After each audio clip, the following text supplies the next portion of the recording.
Alright everybody, welcome to episode 284 of Psykos Platters. Always powered by coffee each and every time. This is what I've been lately. Whatever. So you know what, this is just going to be a random video, I don't care. I've been meaning to get back to you guys in the VC, but life keeps me busy, damn it. And it's like I have to grasp for time. So what originally was going to end up being a video for a contest entry, but I only found out about it a day and a half ago. Noble Records is doing a contest. I like Noble Records. He's a good guy. He's got that. I'm going to be visiting North Carolina, and I'm hoping to maybe get out Charlotte way. I want to go torture him. I'm going to go totally torture Noble Records. Anybody that wants to, in the North Carolina area in mid-April, wants to meet the mighty Psycho, I'll be out there for a week, mainly in the Fayetteville, North Carolina area. But so one of the questions, though, that he brought up in the video that he wanted a contest entry for was name some of your coolest finds. Some of them are old, some of them are new. Okay, so I mean, it's all LPs. It's all LPs, and a strange wrestling story at the end. Oh boy. All right. So some of the coolest finds that I came across over the last few years, and then up to recently in the last few weeks. 1971 on Polydor. I've showed this many moons ago, but Link Ray on Polydor, and yes, it is the original die-cut sleeve. Here's the front, here's the back. You know, man oh man, does this... You wouldn't think the dude that did Rumble in the 1950s could come up with something like this. It's down... I don't want to say down dirty, but it's down home and swampy. I love it. It's just the whole vibe of the damn thing is just really good. Seek this out. I know that it has been reissued on CD, maybe vinyl too. Seek this out. Link Ray. Yes, yes, yes. Another one, I came across this, if I remember correctly, in my friend's record collection, my late friend's record collection. From 1965, the Gene Norman group Dylan Jazz, featuring the compositions of Bob Dylan. Here's the front, here's the back. It also happens to be a white label promo. Nice and minty. Nice and minty. I like it. I really do. I do not know if it's on YouTube. Try to check out some little samples, but I mean, he does Blowing in the Wind, Mr. Tambourine Man, Don't Think Twice, Hard Rain's Gonna Fall, Like a Rolling Stone, It Ain't Me, Babe, and others. Just really cool stuff, honestly. They do mention, of course, who is on here, which is excellent as well. Jim Horn, Glenn Campbell on guitar, oh yes, and Hal Blaine on drums. So you do have the nice session people in on this one for sure. A nice quality piece from Gene Norman. This next one I grabbed at an antique mall here in town. I've showed it many moons ago. I still dig this album. I am noticing that the English music magazines are starting to cover this album again because, and I'll admit, I'm going to have to seek out McGear from Mike McGear, that's right, a.k.a. Mike McCartney, Paul's brother. This is on Warner Brothers from 1974. Here's the front, here's the back. I'm telling you now that, man oh man, where do I even go on this? in essence, this is, a lot of people go off and say this is a Lost Wings album. Well, they're kind of sort of right. Everybody that pretty much was in that lineup is on here. I mean, they couldn't really say that Paul and Linda performed on it due to contractual reasons. They said that Paul was producer. But guess what? Paul and Linda are on here too. So's Denny Lane, Jimmy McCulloch. They mustn't have figured out the drumming situation quite right, because Jerry Conway's on drums, although Denny Sewell does make an appearance on one track. So, but yes, I really dig this album, and seek this out. Seek out the new reissue. I am led to believe there's a bunch of unreleased, and I'm going to have to grab that as well. I do not know if that's going to be a vinyl with the unreleased stuff. I know they are putting it out on CD too. This next one has been on my radar for a couple of years, actually. A lot of these genre, you can blame, if I remember correctly, Ken Sharp. Ken Sharp, I think, wrote this book. Along with, oh man, I'm tired, guys. But it's a good reference book called Bubblegum is the Naked Truth, which is a album title from a Buddha Records compilation from the late 60s. They talk about all kinds of bubblegum groups, musicians that dabbled in bubblegum, like the Monkees, and yes, Paul Revere and the Raiders touched on it a little bit. Tommy James, things like that. But they also were peripheral other artists too. And this one album that I could not believe I found, because I've been looking, like I said, for a few years for this thing. I found this at an antique mall, probably going on, I don't know, a couple months. If I can only get this thing off of this stupid... okay, yeah, I know. Psykos swears a lot. From 1970, on Kirshner Records, the Globetrotters. Now, I gotta show you, this is a gimmicky cover, as in the Harlem Globetrotters, but they couldn't say Harlem. Yeah, kind of trippy, huh? Kind of trippy. So, here's the front, here's the back. Now, you know, this was made, like I said, in 1970. The show was a cartoon from 70 to 73, and then it fell off the air on that too. So, why am I bringing up this album, you ask? Well, yes, okay. Kirshner supervised the whole damn thing. Jeff Barry, once again, in the production chair. You've heard me bring up Jeff Barry because of the Monkees, the Archies, a few other things. So, Globetrotters this time around, though, you are looking at bubblegum in some parts, but soul in others. It was really kind of strange what they did here. They ended up getting, for several songs, I want to say over 50% of this album had involvement from one of the following. The Cadillacs. J.R. Bailey and the Cadillacs.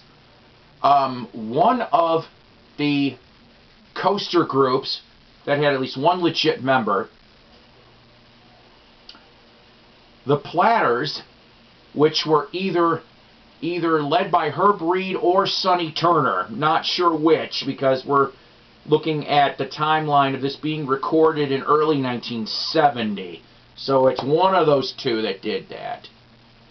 And I think one of the Drifters groups landed and did some stuff too. So really, really cool stuff. Of course, the Globetrotter theme on here. My favorite, Bouncing All Over the World. Really catchy stuff. Co-written by Neil Sedaka. Handful of these tunes are co-written by Neil Sedaka. Ron Dante shows up on here too in a writing credit. My favorite on there, like I said, go look on YouTube for Bouncing All Over the World. Marathon Mary's good. Gravy's good. That was one of the singles off of here. Put a little meat on your bones, Lucinda. Rainy Day Bells is really cool doo-wop. And then Cheer Me Up. So about 3/4 of this album I really dig. It's, what was it? A few years back, some people were selling this thing for up to $100, due to the soul collectors and stuff like that. It ain't worth $100, but still, it's not that easy of an album to find. So go check out from 1970 on Kirshner. I'm not going to try to pull this out because it's ridiculous, but it would be the orange Kirshner label, like you'd be used to for your Archie's recordings, okay? So, next. This here I'm just bringing up. If you have a little more information on this, place this in the comments, okay? When I went to go sell some records, the guy goes off and lets me take a few out of the bargain bins for free, okay? So I'm always gathering steam here. And the next one after this, I'm going to tell you why this one was... I get some good jewels sometimes, you know? From 1970, late 70, Jay and the Americans capture the moment. This is a gatefold on United Artists. Alright. So why did Mighty Psycho go and get this late 1970 Jay and the Americans album? Well, it was the last album, too, by the way, that the band put out. There would be a non-LP single in 1971. I tried to do some research. I did, actually. I dug through Wiki, Steve Hoffman Forum, and a Steely Dan fan site that is escaping me right now. Yeah, I said Steely Dan fan site. Because in 1970, 70 and 71, Don Fagen and Walter Becker were backup members of Jay and the Americans. Now, they were in the touring lineup. Could you imagine going to see Jay and the Americans back at that time frame and go, who are these two funky cats? Not knowing, of course, that those funky cats would end up being an awesome damn band, right? So we knew that they did live stuff, but there is a questionability that they may or may not be playing on a handful of tracks on this album, bass and electric organ. Like I said, if you know more about this, put this in the comments. Not the whole album, I'm told, but a handful of tracks could be with Steely Dan. Who would have thunk, right? They did write demos for Jay and the Americans. I don't know if it was for this album or maybe they thought they were going to put some stuff out in 71. One of the song titles was I Want to Be Your Slave. And I'm led to believe that each verse kept getting more perverted as the song was going along. I'm like, oh God. But as far as for Jay and the Americans, they got nice harmonies. But this album is But still, interesting curio. So that same bargain bin, could not believe I came up with this. Now, I have actually come across this on like one of the best 500 albums. You know how they like to do stupid lists? And I had this at one point or another, and it disappeared in a move or some junk, so I never had a chance to listen to it till now. From 1973, On the Road to Freedom, Alvin Lee and Myron Lefevre. I hope I'm pronouncing that right. Here's the front. Here's the back. This is on Columbia. Here's your gatefold right here. The musicality on this album amazed the hell out of me. Seriously. And honest to God, I was very happy with all the tracks on here. But the musicianship, you got a lot of fun factors here. For example, half of Traffic is on here. Steve Winwood, Jim Capaldi, and Rebop are all on here. George Harrison makes an appearance on So Sad. He wrote it. He's on Slide. Rumor has it he could be on some other minor stuff here. Ron Wood, member of the Faces at that time, he's all over this thing. Boz Burrell, who left King Crimson, getting ready to join Badco. He's on this thing. Mick Fleetwood shows up on a track here from Fleetwood Mac. He's on this thing. And supposedly, Mick Jagger may be doing background vocals on a track. This is what I read. Alright? This damn album is really neat. It is almost sometimes borderline Americana. Some of it's just fun. That's all there was. Alvin Lee was tired of the whole 10 Year After bit. He wanted to end up doing a follow-up album, actually, after a quick 74 reunion tour with 10 Year After. But it never came to be, which is sad, because I think it would have been an excellent album. So grab this if you can find it. Definitely, for sure. So, some interesting bands are coming across in the next 60 days in Northwest Arkansas. First one, Dweezil Zappa's coming. Dweezil Zappa's coming in the first week of March. And yes, this is having a bad day. I have a lot of those. on Barking Pumpkin, Frank produces this. Here's the front, here's the back. And as far as for other people on here, Moon Unit, his sister's on here. Bobcat Goldthwait shows up on vocals. How strange. And then Scott Thunes on bass, who pretty much stuck with them for quite a while. But in essence, his first solo album. I actually thoroughly enjoyed it. But he's coming here for the 50th anniversary pretty much of Hot Rats. And he's going to play that album with Zappa. I don't give a crap. It's called Zappa Plays Zappa in my eyes. I don't care. So that's one of them. This next one, Nectar. Nectar's coming. If you're a 70s prog rock fan, and you know what? I'm getting to be. I really, really am. When I found out Nectar was coming, which there's going to be an album review coming. Wink, that's your hint. Because Nectar's got a new album, too, for that matter. But this is the first one I found from 1974. I actually thoroughly enjoyed it. I really, really did all this stuff. Remember the Future? Here's Your Gatefold. This is on Passport Records. Nectar will be coming in March also. Followed by, in April, late April, Frank Marino and Mahogany Rush. Oh man, I love me some Mahogany Rush, and he's coming to a very small, I call club. A couple hundred people can fit in this thing at the most. So I'm very pleased that he's coming here. So that's what the concerts are for the next 60 days. Arlo Guthrie's also going to be here too, but I'm not sure what's going to happen with that. So I'm going to throw a different something here for you. Just an amusing little story at the end. Nothing to do with music. It has to do with wrestling.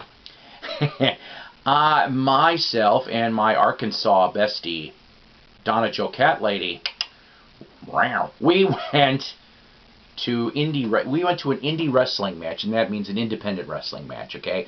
Not WWE, not AEW, okay, which I'm glad they're around. Competition's healthy. But Northwest Arkansas is starting to get some independent companies coming through again. I'm like, thank God, because I love this stuff. It's cheap, it's fun. So, WCWA Wrestling out of Springdale, Arkansas. They started maybe for about a year now. It's talent from Arkansas, Missouri, Louisiana, Texas, that area, okay? They ended up having one namer came through. Juventud Guerrera showed up, and I wish I could have seen that. I like going to see all those, as I've told you before. So, I didn't know what to be expecting. I mean, I know good guys, bad guys, gauge the reaction, right? So we're just going to speed fast forward to the final match. The final match ends up being good guy versus bad guy in a reverse lumberjack match. And what that meant was, in this case, it was kind of funny, because a lumberjack match, The good guy's got his friends outside of the ring. The bad guy's got his friends outside of the ring. It's for two reasons. Number one, A, no interference from the outside. And B, so the friends can help the guy, right? Or girl. So, 5 minutes of regular wrestling. And then after that, a weapon could be introduced into the ring. I'm like, oh boy. So, it went 5 minutes of wrestling. Then it was a lead pipe was thrown in. So it went lead pipe, chair, kendo stick. This stuff was under the ring. So lead pipe, chair, kendo stick, ladder. And by the way, I heckle at wrestling matches conveniently. You know, I pick my spots. And in that one, by the way, it was like, because the ladder was getting all busted up, I'm like, hey, is that a Walmart ladder? Which, of course, got a few people laughing. I have to speed things back down up for a second here. At the beginning of the match, the bad guy comes in, and he's wearing this very sparkly cape, okay? And on his wrestling shorts says Mr. Abs on the back. I'm like, oh, God. So the guy starts spinning around like a reject from the 90s Sky Fairy toys, if you got any 90s kids. And I'm just sitting here and I'm like going, oh my God. So after the music, the good guy, bad guy, all that music and stuff went down and over with. But before the bell rang, I yelled, hey, where'd you get that cape from? Liberace's garage sale? And of course a whole bunch of people laughed. The guy turned looking to where the hell who said that, and I just looked at him like, ding. So, okay, back through the match. So kendo stick, ladder, they were starting to run out of things. And I'm like, oh boy. So there was a character introduced named Pineapple Jack. Okay, he wasn't going to wrestle that night, but he was going to wrestle in the future.